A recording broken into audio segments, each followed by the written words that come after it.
I'm Sarah, 28, and last week I had to make the hardest decision of my life, whether to help the family that abandoned me 12 years ago. My mom threw me out when I was 16 for getting pregnant, calling me a disgrace and saying I'd ruined our family's reputation. But when my golden child sister Emma got pregnant in college at 19, suddenly teenage pregnancy became a blessing and mom welcomed her with open arms. Now they're begging for my help, and the irony is almost too perfect to handle. Before I tell you exactly what they want from me and how I plan to handle this twisted situation, let me ask, where are you watching this from? Drop your location in the comments.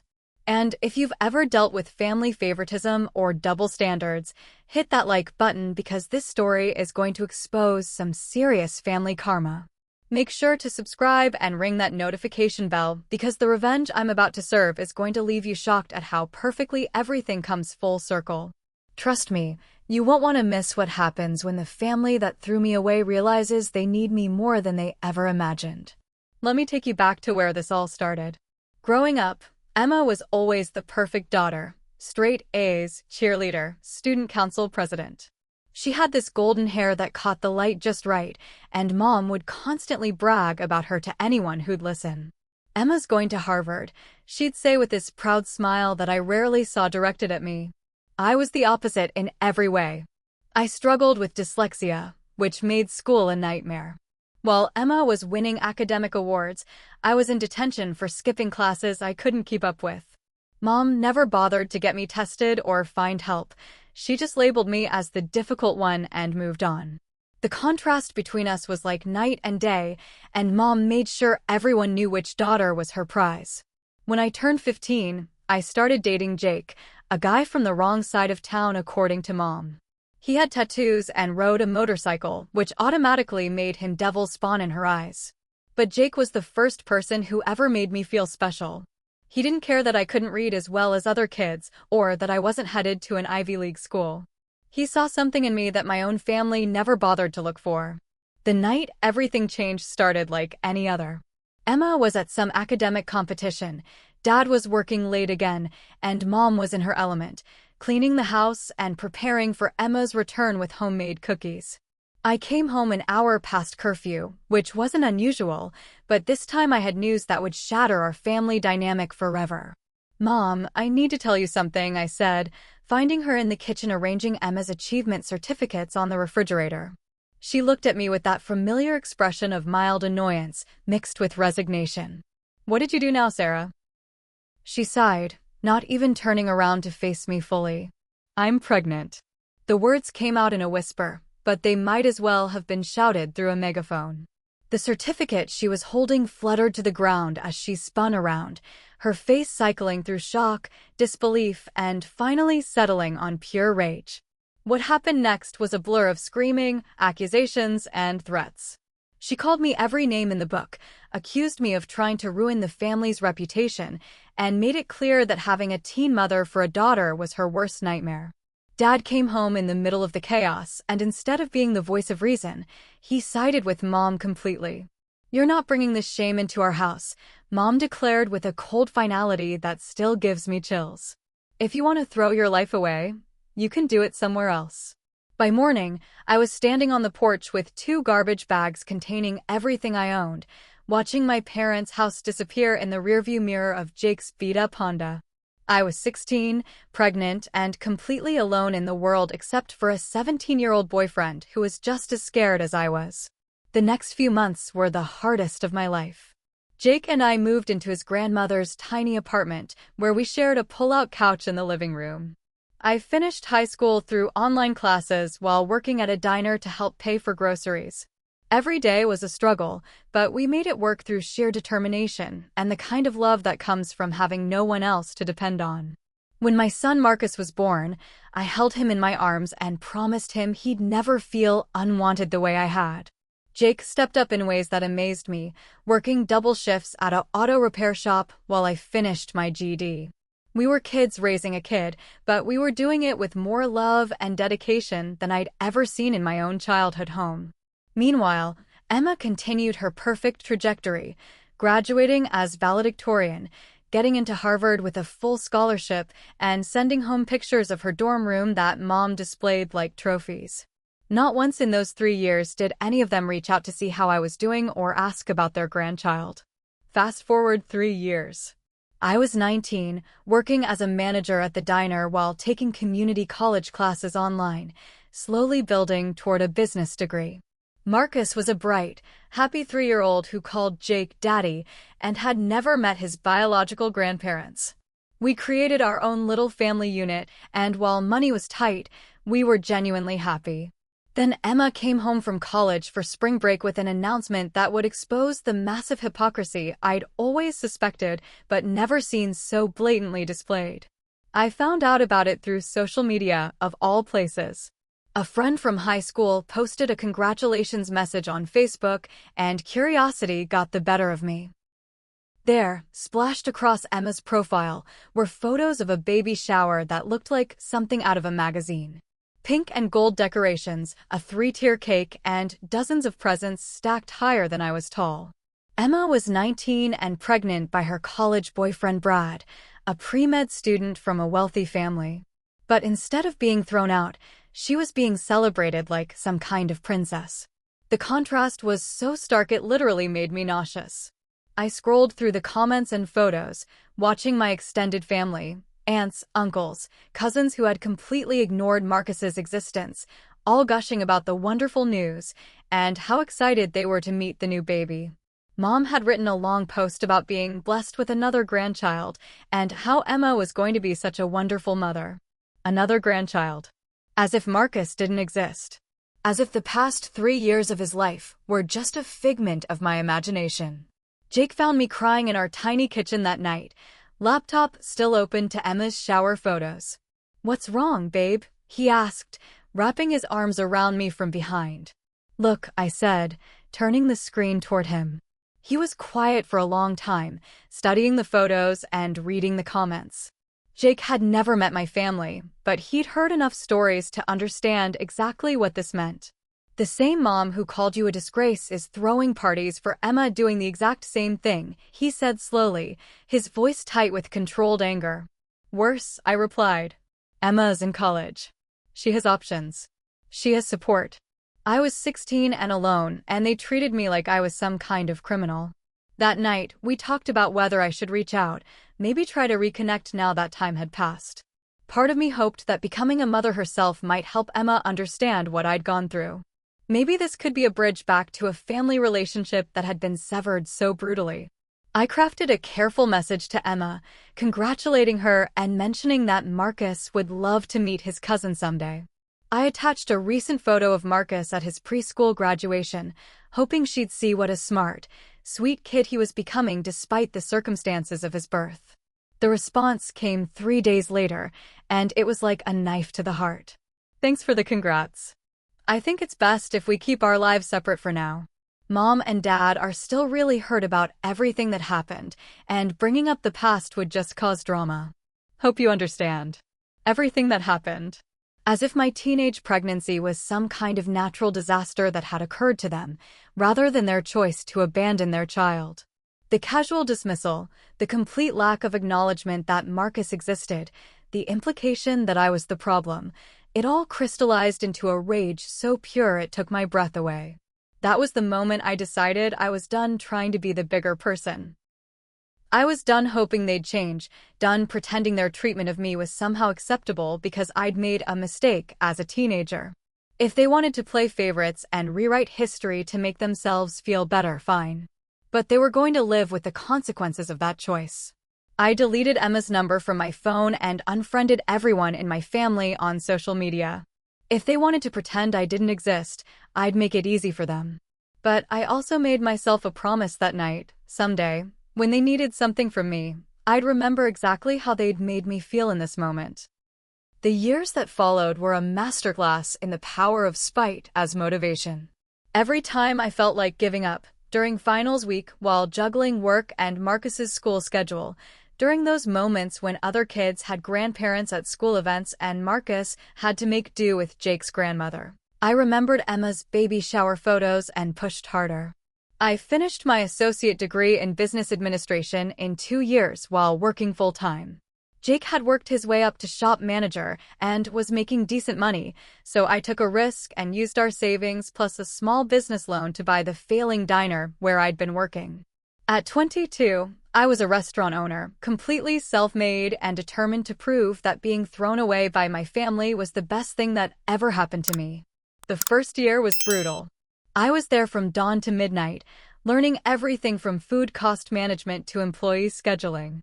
Marcus would do his homework in the back booth after school, and Jake would come by after work to help with repairs and maintenance. We were exhausted, but we were building something together, a legacy that would give Marcus opportunities we'd never had. Meanwhile, according to the occasional updates I'd get through mutual friends, Emma had married Brad in a fairy tale wedding that made the local society pages. She'd graduated from Harvard with honors and was working as a marketing coordinator for a nonprofit while Brad finished medical school.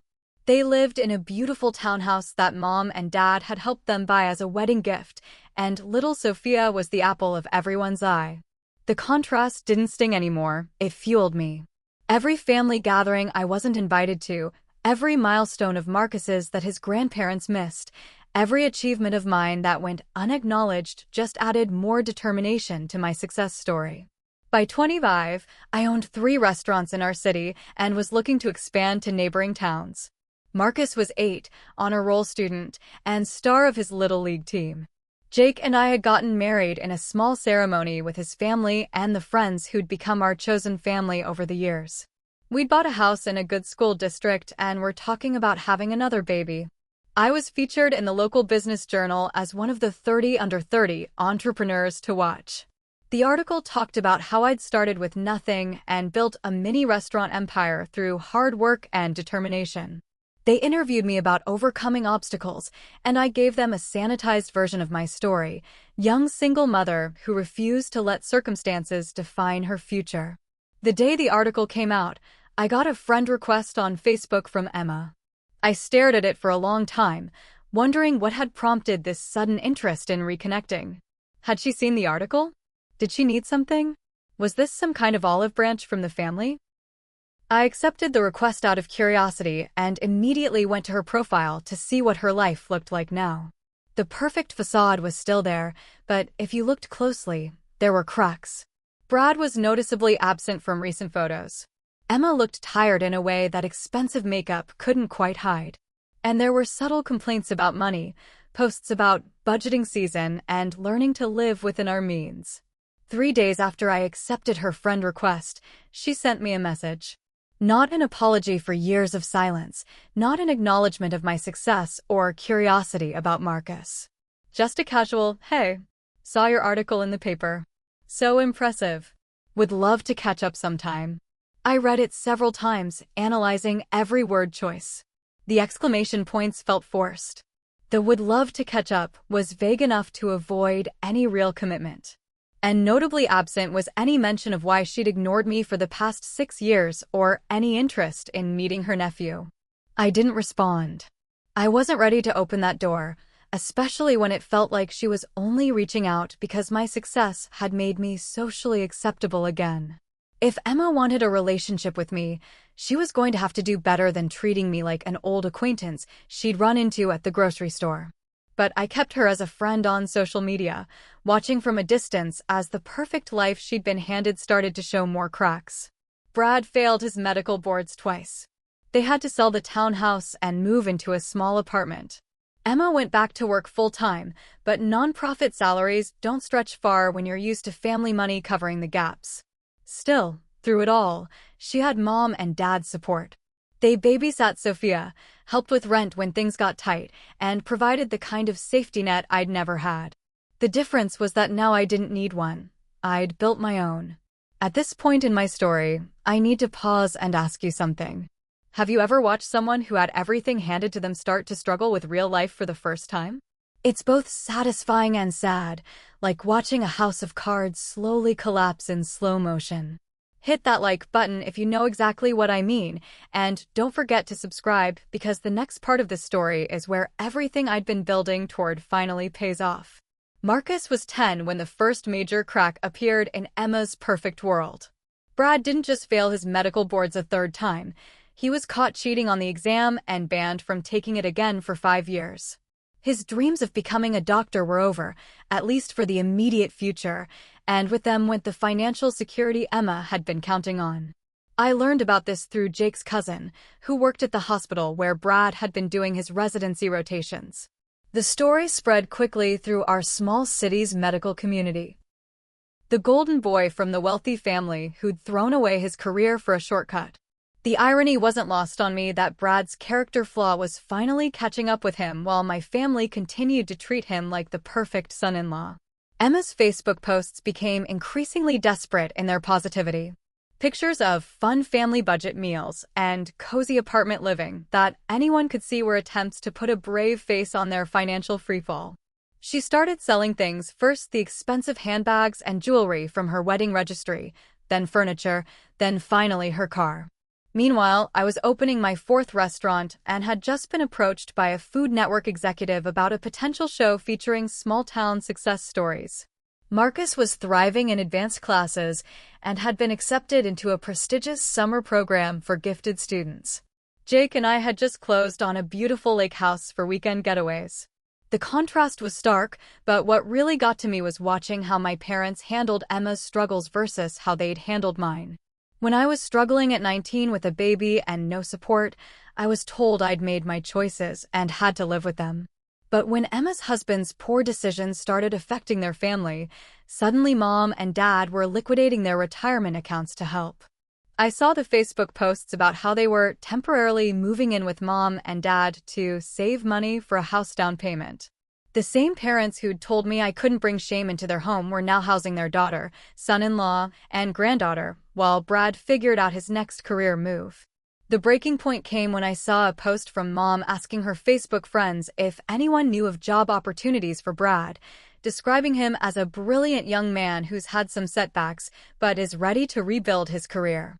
The comments section was full of family friends offering to make calls and put in good words, the same community support system that had been completely absent when I was fighting to survive as a teenage mother. That night, I made a decision that had been building for years. I created a Facebook post of my own, featuring a photo from Marcus's honor roll ceremony and mentioning how proud I was that he'd achieved this success despite never having met half of his extended family.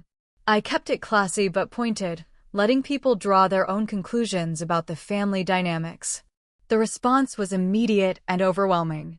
Friends from high school started commenting about how they remembered my situation and couldn't believe my family hadn't been supportive. Business contacts praised me for overcoming adversity. Most importantly, people started asking questions about why such a successful local businesswoman's family wasn't part of her life. Within 24 hours, I had 3 missed calls from Emma and a long text message asking me to call her back. The desperation was evident in every word. This wasn't the casual, let's catch up tone from before. This was someone who realized that her family's treatment of me was becoming public knowledge in our small city, and it wasn't reflecting well on them. But I wasn't ready to answer those calls yet. For 10 years, I'd been the one reaching out, the one hoping for reconciliation, the one willing to overlook their behavior for the sake of family unity. Now that they needed something from me, whether it was silence about their hypocrisy or access to my business connections, suddenly I was worth their attention. The second wave of contact came from Mom herself. A Facebook message that was equal parts guilt trip and damage control, talking about how family disagreements shouldn't be aired publicly and how she'd always loved me despite our difficult relationship. The revisionist history was breathtaking. According to her, our estrangement was mutual and based on personality conflicts rather than her choice to abandon her pregnant teenager. I screenshotted the message and saved it, knowing it would be useful later. Then I blocked her on all social media platforms. If Mom wanted to talk to me, she was going to have to do it directly, without the audience of her social circle watching her perform the role of concerned mother. The third contact attempt was the most telling. Dad, who had barely spoken to me since the day he helped pack my bags, left a voicemail that was clearly scripted. He talked about how much they missed me and Marcus, how they'd been giving me space to figure things out, but were ready to work on rebuilding our relationship. The language was careful, diplomatic, and completely devoid of any acknowledgement of their actual behavior. I played that voicemail for Jake that night, and we both laughed at the transparent desperation. "Giving you space," Jake said, shaking his head. "They've been ignoring you for over 10 years. That's not space, that's abandonment." But I knew something they didn't know yet. My success wasn't just about restaurants anymore. The Food Network deal was moving forward, and I was about to become a very public figure in our region. The show was going to feature my story, including the part about overcoming family rejection to build my business empire. Once that aired, their treatment of me wouldn't just be local gossip, it would be documented for a national audience. I was finally in a position where they needed me more than I needed them, and I planned to make the most of it. The phone call that changed everything came on a Tuesday morning while I was reviewing quarterly reports at my flagship restaurant. Emma's number flashed on my screen, a number I hadn't seen in months since I'd been letting her calls go to voicemail. But something made me answer this time, maybe intuition or maybe just curiosity about how desperate she'd become. "Sarah?" Her voice was shaky, barely above a whisper. "Thank God you answered." I didn't know who else to call. The Emma I remembered was confident, articulate, always in control. This person sounded broken in a way I'd never heard before. Despite everything between us, my first instinct was concern. "What's wrong?" I asked, setting down my paperwork and focusing entirely on the conversation. "It's Sophia," she said, and I could hear tears in her voice. "She's sick, Sarah. Really sick. The doctors say she needs surgery and our insurance." Her voice broke completely. My niece. The child I'd never met but who shared my DNA. The golden grandchild who'd been celebrated while my son was ignored. In that moment, none of the family drama mattered. There was a sick child involved. "What kind of surgery?" I asked, already mentally calculating how much I could help without bankrupting my own family. Emma explained through sobs that Sophia had been diagnosed with a rare heart condition that required immediate surgical intervention. The procedure would cost over $200,000, and their insurance company was fighting the claim, calling it experimental treatment. They'd already spent their savings on appeals and second opinions, and Mom and Dad had mortgaged their house to help, but it still wasn't enough. "We're going to lose her," Emma whispered. "The doctors say we have maybe 2 weeks to get the money together, and I don't know what else to do. I know I have no right to ask, I know we haven't been. I know I've been a terrible sister, but please. She's just 6 years old." The irony of the situation was staggering. The family that had thrown me away for getting pregnant as a teenager was now begging me to save the child they'd chosen over my son. The sister who'd told me to keep our lives separate was now desperate for my help. The parents who'd said I couldn't bring shame to their house were about to lose their home trying to save their favored granddaughter. But as I listened to Emma's desperate pleas, all I could think about was Marcus. How would I feel if he needed surgery and I had nowhere to turn? How would it affect him to know his cousin had died when his mom could have helped? What kind of person would I be if I let family politics interfere with saving a child's life? "Send me the medical records and the insurance documentation," I said finally. "I'll see what I can do." The silence on the other end was so long I thought she'd hung up. "Then, really? You'll help us?" "I'll help Sophia," I corrected. "This isn't about you or Mom and Dad. This is about a sick kid who doesn't deserve to pay for adult mistakes." Emma started crying again, this time with relief. "Thank you, Sarah. Thank you so much. I know we don't deserve." "You're right," I interrupted. "You don't deserve it. But she does." After hanging up, I sat in my office for a long time, staring at the family photo on my desk, me, Jake, and Marcus at his middle school graduation. My son was 13 now, tall and smart, and kind despite never knowing his biological grandparents. He'd asked about them occasionally over the years, and I'd always given him age-appropriate versions of the truth without poisoning him against them. When I got home that night, I found Marcus doing homework at the kitchen table while Jake graded papers from his new job as a vocational instructor. We'd built a good life, the three of us, surrounded by chosen family and friends who'd become our support system. "I need to tell you both something," I said, sitting down at the table. I got a call from Emma today. Marcus looked up with interest. He knew he had an aunt and cousin he'd never met, and I could see the curiosity in his eyes. I explained the situation as gently as possible, focusing on Sophia's illness rather than the family drama. Marcus listened with the kind of mature attention that always amazed me in my son. "Are we going to help her?" he asked when I finished. "I think we should," I said. "But it's complicated because of the history with that side of the family. I want you to understand that this doesn't mean they're suddenly going to be part of our lives." Marcus nodded solemnly. "But she's just a kid, right? Like, she didn't do anything wrong." "That's right." "Then we should help her," he said simply. "That's what good people do." Jake reached over and squeezed my hand. "Whatever you decide, we'll figure it out," he said. But Marcus is right. This is about doing what's right, not about settling old scores. That night, I reviewed my business finances and calculated exactly how much I could contribute without jeopardizing my employees' jobs or my family's security. I could cover about 60% of the surgical costs, but it would require liquidating some investments and taking out a business loan. But I had a better idea. Instead of just writing a check, I was going to make this a teachable moment for everyone involved. The next morning, I called Emma back with my decision. But instead of simply offering money, I had terms, conditions that would force my family to confront their behavior and make real changes if they wanted my help. "I'll cover the full cost of Sophia's surgery," I told her, hearing her gasp of relief and gratitude. "But there are conditions." "Anything," she said immediately. "Whatever you want. First, I want a public acknowledgement from Mom and Dad about how they treated me when I was 16. Not some vague social media post about family healing, but a real apology that takes responsibility for abandoning their pregnant daughter." Emma was quiet for a moment. "Okay, I think they'll do that." "What else?" "Second, if Sophia survives the surgery, and I pray she does, I want her and Marcus to know each other.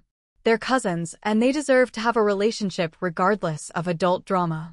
That means family gatherings where both kids are included, not separate celebrations." "Of course," Emma said quickly. "That's totally reasonable." "Third," I continued, "I want Mom and Dad to establish a college fund for Marcus with the same amount they've spent on helping you and Brad over the years." "I've kept track, Emma. They've given you over $100,000 in direct support since you got married. Marcus has gotten zero." This time the silence was longer. "I'll have to talk to them about that one," she said finally. "And finally," I said, "I want a genuine relationship with you. Not the fake social media friendship you tried before, but real sister communication.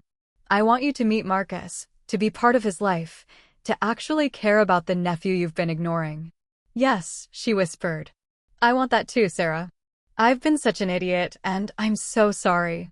"Apologies are nice, but I need to see changes in behavior," I replied. "I'm going to wire the money directly to the hospital today because Sophia needs that surgery.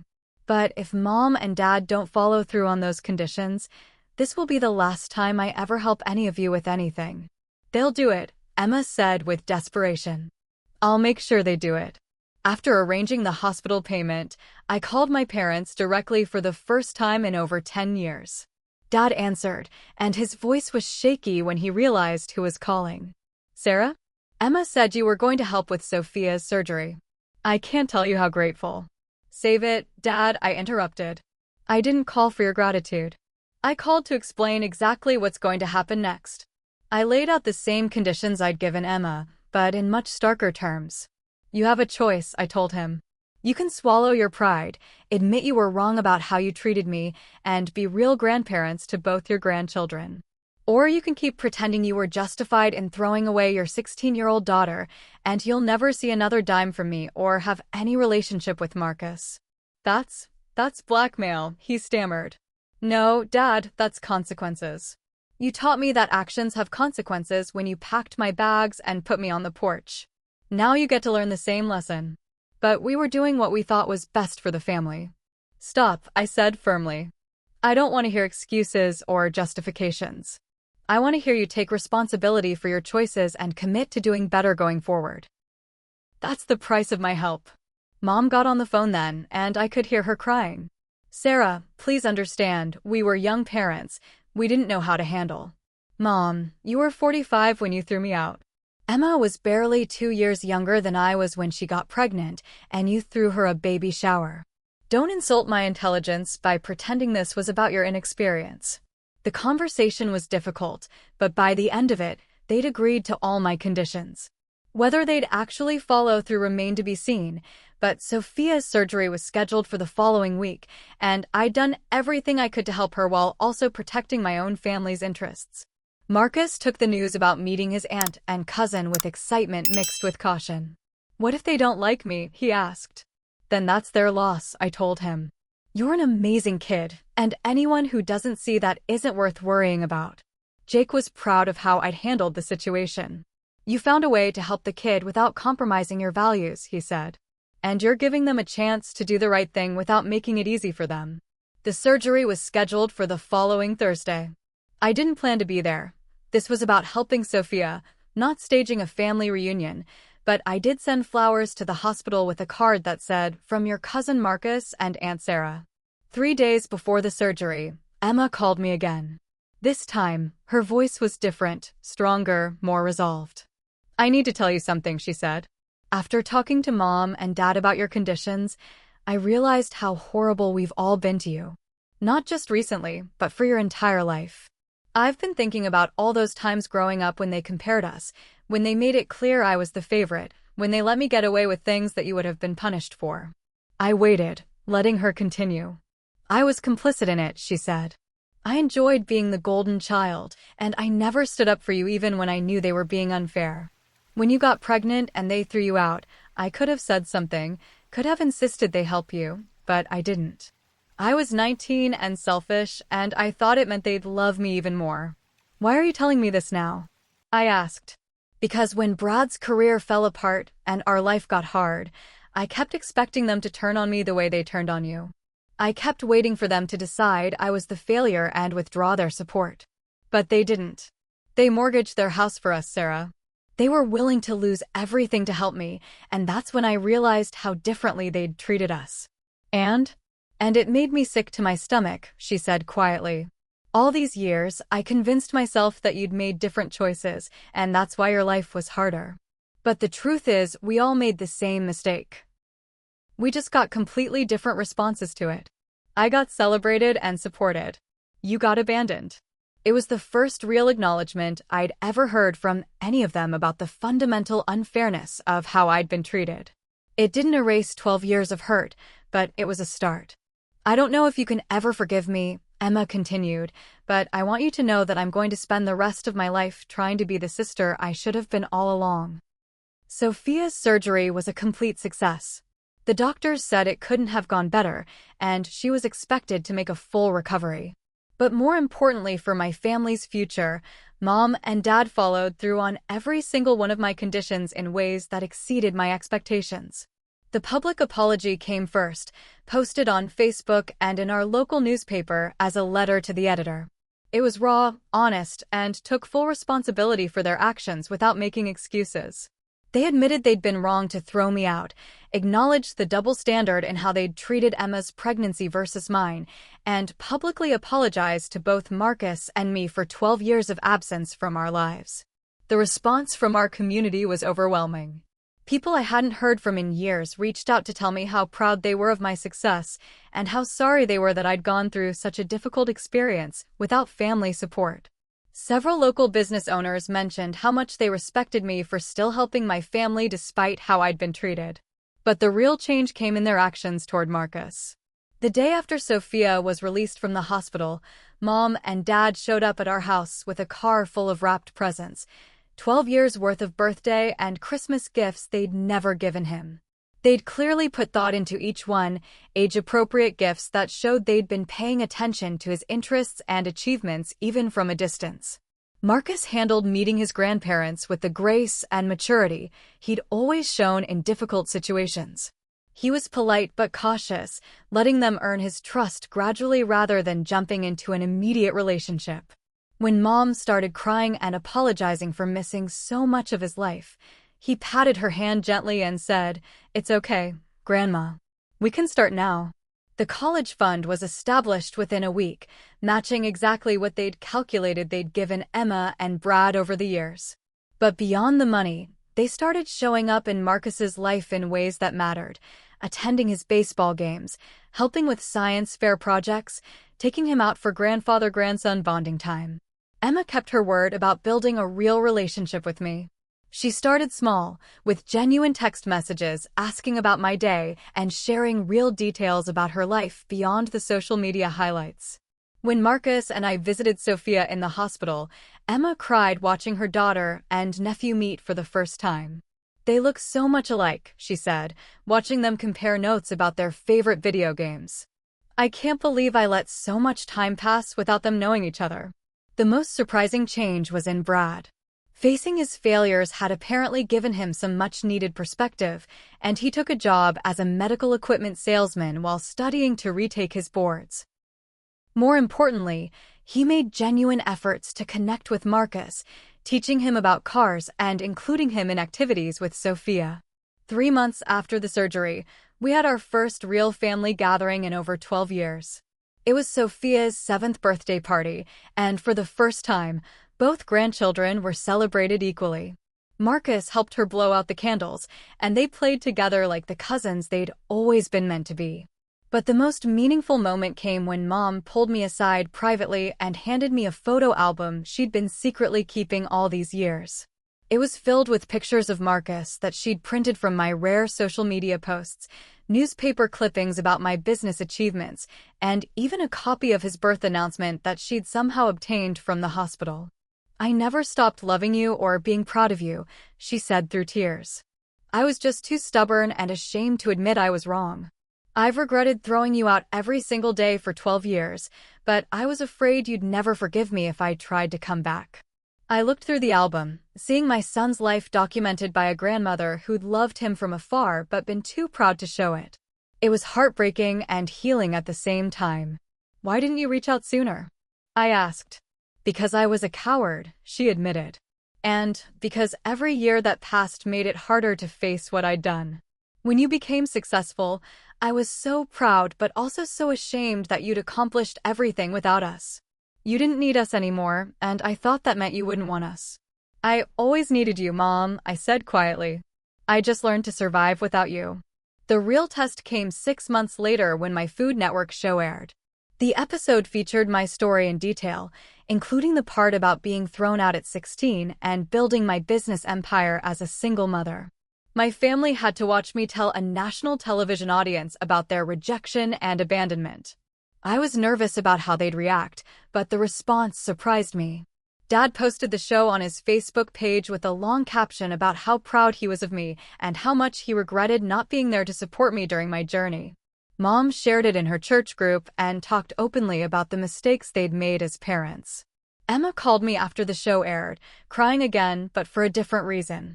"Watching you tell that story made me realize how strong you've always been," she said. "When we were kids, I thought you were the weak one because you struggled in school and got in trouble. But you were just different, and instead of celebrating that, we all tried to make you into something you weren't." "I never wanted to be you, Emma," I told her honestly. "I just wanted Mom and Dad to love me the way they loved you." "They did love you," she said. "They just showed it terribly. And I'm going to make sure Sophia and Marcus never feel that kind of favoritism from any of us." The ultimate karma came a year later when the Food Network offered me my own show. Not just a feature episode, but a full series about small-town entrepreneurs overcoming adversity. The day I signed the contract, I was officially more successful than anyone in my family had ever imagined I could be. But the real victory wasn't in my career success or financial achievements. It was in watching Marcus grow up confident and loved, knowing he had a full extended family who valued him. It was in seeing Emma become a genuine friend who called me for advice and included me in her life decisions. It was in having parents who finally showed up for both their grandchildren equally. The most poignant moment came at Marcus's high school graduation. As he walked across the stage as valedictorian of his class, I looked around at our family section and saw Mom and Dad crying with pride, Emma cheering loudly, and even Brad recording the whole thing on his phone. The family that had once rejected us was now our biggest support system. After the ceremony, Marcus found me in the crowd and hugged me tight. "Thank you for never giving up on family," he whispered in my ear. "Even when they gave up on us." That night, I reflected on the journey that had brought us to this point. The 16-year-old girl who'd been thrown out pregnant and alone could never have imagined that her story would end with complete family reconciliation and a successful business empire. The revenge I'd fantasized about in my darkest moments had turned into something much more powerful: redemption and healing for everyone involved. Emma and I were having coffee a few weeks later when she brought up something that had been on her mind. "Do you ever wonder what would have happened if Sophia hadn't gotten sick?" she asked. "Honestly, I don't think any of this would have happened," I admitted. "You all would have continued living your lives pretending I didn't exist, and I would have continued building mine without you. That's what makes this so crazy," she said. "The worst thing that ever happened to our family, Sophia getting sick, ended up being the thing that saved our family." "Maybe that's how karma works," I suggested. "Sometimes it takes a crisis to force people to confront their mistakes and do better." Looking back now, I realized that the real revenge wasn't making them pay for their treatment of me. It was becoming so successful and building such a good life that they had to confront what they'd lost by throwing me away. They had to live with the knowledge that they'd missed 12 years of their grandson's life, 12 years of my achievements, 12 years of opportunities to be proud of me. But more than that, they had to face the fact that I'd become everything I was supposed to be without their help. I'd proven that their rejection wasn't a reflection of my worth, it was a reflection of their character. And ultimately, that truth forced them to change. So, here's what I want to know from all of you watching this. Have you ever experienced that kind of family favoritism or double standards? Have you ever had to choose between helping family members who hurt you and protecting your own peace? Drop your thoughts in the comments, because I love hearing your stories and perspectives on family drama. If this story resonated with you, please hit that like button and share it with someone who might need to hear about second chances and standing up for yourself. And definitely subscribe to my channel, because I've got more stories about life lessons, family dynamics, and the unexpected ways that karma can work in our lives. Thank you so much for watching and for all the support you've shown my family's journey. Remember, sometimes the people who throw you away end up needing you more than they ever imagined. And sometimes the best revenge is just living well and staying open to forgiveness when people are ready to do the work to earn it. Whether you're dealing with family rejection, building something from nothing, or trying to decide whether to help people who've hurt you, remember that you get to choose your own path. You don't owe anyone forgiveness, but you also don't have to carry anger forever. Sometimes the most powerful thing you can do is succeed so completely that the people who doubted you have no choice but to recognize your worth. Thanks again for being here, and I'll see you in the next video where I'll be sharing more stories about life, family, and the unexpected ways our journeys can surprise us.